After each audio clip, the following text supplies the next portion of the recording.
प्रदेश में 2027 के विधानसभा चुनाव से पहले सियासी पारा चढ़ने लगा है और इस बार चुनावी बिसात पर सबसे अहम मोहरा बन गया है दलित वोट बैंक। बीजेपी 2027 में सत्ता की हैट्रिक लगाना चाहती है। समाजवादी पार्टी अपने सियासी वनवास को खत्म करने की कवायद में है।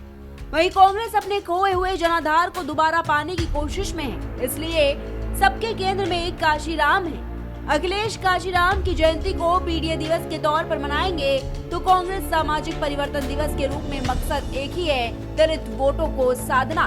बीएसपी चुनाव दर चुनाव कमजोर होती गई, जिसके चलते एसपी से लेकर कांग्रेस और बीजेपी तक की नजर मायावती के कोर वोट बैंक पर है। काशीराम के बहाने सभी दलों की कोशिश दलित समाज के साथ भावनात्मक रिश्ता कायम रखने की है। लोकसभा में नेता प्रतिपक्ष राहुल गांधी शुक्रवार को लखनऊ पहुंचे, जहां इंदिरा गांधी प्रतिष्ठान में काशीराम जयंती के अवसर पर आयोजित सामाजिक परिवर्तन दिवस कार्यक्रम को उन्होंने संबोधित किया। इस दौरान उन्होंने कहा कि काशीराम जी समाज में बराबरी की बात करते थे। अगर जवाहरलाल नेहरू जिंदा होते तो कांशीराम जी कांग्रेस के चीफ मिनिस्टर होते।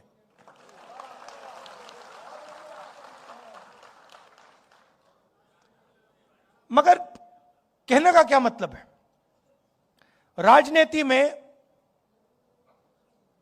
दो तरीके के लोग होते हैं। एक कहता है कि मुझे ऐसा पेन चाहिए, दूसरा कहता है मुझे ऐसा पेन चाहिए। मतलब मुझे पेन ऐसा चाहिए कि सब लोगों को फायदा हो, समाज में कोई पीछे ना रहे,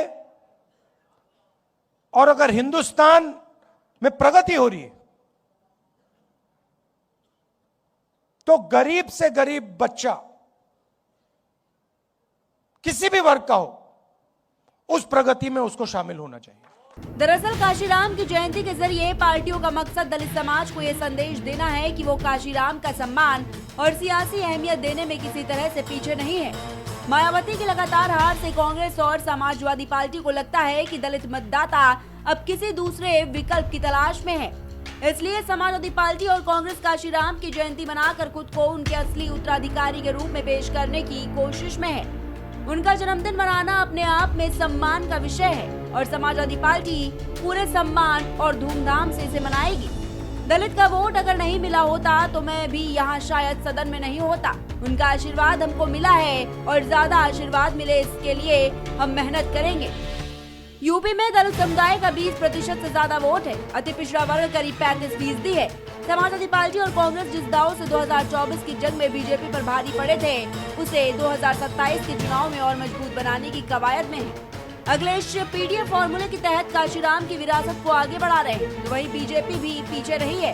दलित वोटों को साधने के लिए काशीराम से लेकर तमाम दलित महापुरुषों को अपने एजेंडे में शामिल किया है, जिसमें काशीराम और संत रविदास भी हैं।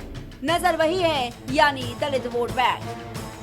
पिछले चुनाव में दलित और एससी मतदाताओं का वोट बीएसपी से छिटक कर बीजेपी और समाजवादी पार्टी की तरफ गया था। इससे अखिलेश के हौसले बुलंद हैं। इसलिए समाजवादी पार्टी और कांग्रेस ने काशीराम की जयंती को पीडीए दिवस और सामाजिक परिवर्तन दिवस के तौर पर मनाने का सियासी प्लान बनाया है। दरअसल आंकड़े ये बताते हैं कि दलित वोट अब पहले की तरह एक ही पार्टी के साथ मजबूती से नहीं जुड़ा है।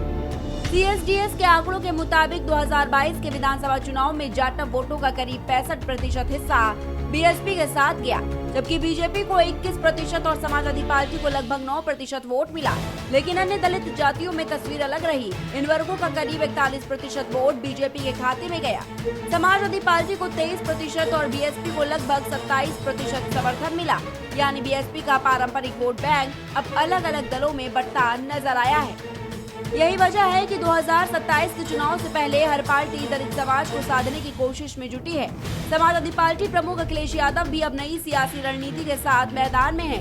इसी कड़ी में उन्होंने लखनऊ में स्वामी अभिमुक्तेश्वरानंद सरस्वती से करीब 1 घंटे तक मुलाकात की। मुलाकात के बाद अखिलेश यादव ने कहा कि वो शंकराचार्य का आशीर्वाद लेने आए हैं और उनके आशीर्वाद से नकली संतों का अंत होगा। हर व्यक्ति इंडिपेंडेंट है अपना पक्ष रखने के लिए, कोई न कोई उसमें पॉलिटिकल बात निकालने के लिए, लेकिन पूजनीय शंकराचार्य जी से मैं आशीर्वाद लेने आया। और कोई भी शुभ काम हो, कोई भी आगे बढ़ने का अगर काम शुरू होना हो तो अगर साधु संत लोगों का आशीर्वाद मिल जाए तो उससे अच्छा और क्या हो सकता है। और सबसे बड़ी बात है, आदरणीय पूजनीय शंकराचार्य जी का आशीर्वाद मिलने से नकली संतों का अंत होने जा रहा है। नकली संतों का अंत। दूसरी तरफ शंकराचार्य ने भी काशीराम का जिक्र करते हुए बड़ा संदेश दिया और कहा कि आज देश को फिर उसी समर्पण और सामाजिक चेतना की जरूरत है जिसकी मिसाल काशीराम ने दी। यानी साफ है कि उत्तर प्रदेश की सियासत में जाति और धर्म दोनों की पिच तैयार है और 2027 की लड़ाई में दलित वोट ही सबसे बड़ा निर्णायक फैक्टर बनने जा रहा है।